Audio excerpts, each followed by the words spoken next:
Wilson was the #1 ranked high school basketball player in the country coming out of Simeon High School. He was headed into his senior year.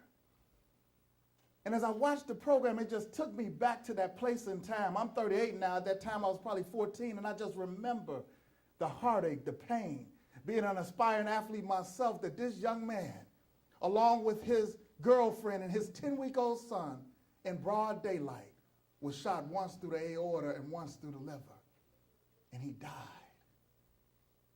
And then they showed news clips of all of the people back then that were talking about it. They showed Oprah, and she wasn't even Oprah Winfrey show, it was AM Chicago, and she was talking about it. They showed a young Chuck Gowdy. They showed a young Walter Jacobson and Bill Curtis. They showed Peter Jennings. All these people were talking. This was way before the 24-hour news cycle, talking about the loss of an athlete dying young. And then I sat there as the commercial came in, and I pondered, and I thought about the fact that in 25 years, not much has changed. What about Darian Alberts? What about Blair Holt? What about Starkeisha Reed, who just dared to look out of her window one morning as preparing for school? What about Sharitha White, who celebrating her birthday in Inglewood was shot and killed? What have we done in 25 years since the death of Ben Wilson to make our streets safer, to make our youth safer, to show them that there's a better way than being involved in gangs, than being exposed to drugs, to being involved in foolishness, to not have a desire and a respect for education? I think we're failing. I think we're failing, and there has to be a call to action. We have to seize the moment.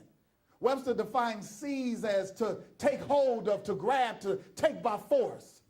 Moment is defined as an important period in time. I think that we need to this morning seize this opportunity, seize this moment to think about what it is and what our role is in this whole thing we call life. I have a 6-year-old daughter who has to grow up in this society. And I don't want to be so blindsided to think that I can't one day get that dreaded phone call that many parents get on a daily basis telling me about my baby. Anytime I hear about a young lady, it was a young girl who was kidnapped in Florida, 7 years old. As I listened to that story on the news, tears came to my eyes because just the thought that that could possibly be my child. We have to seize the moment. We have to stand up for what's right. We can't continue to... And because of all these things we see, sometimes we want to give up too soon. Well, for this young man who wanted to march in the college marching band, his father saw that he was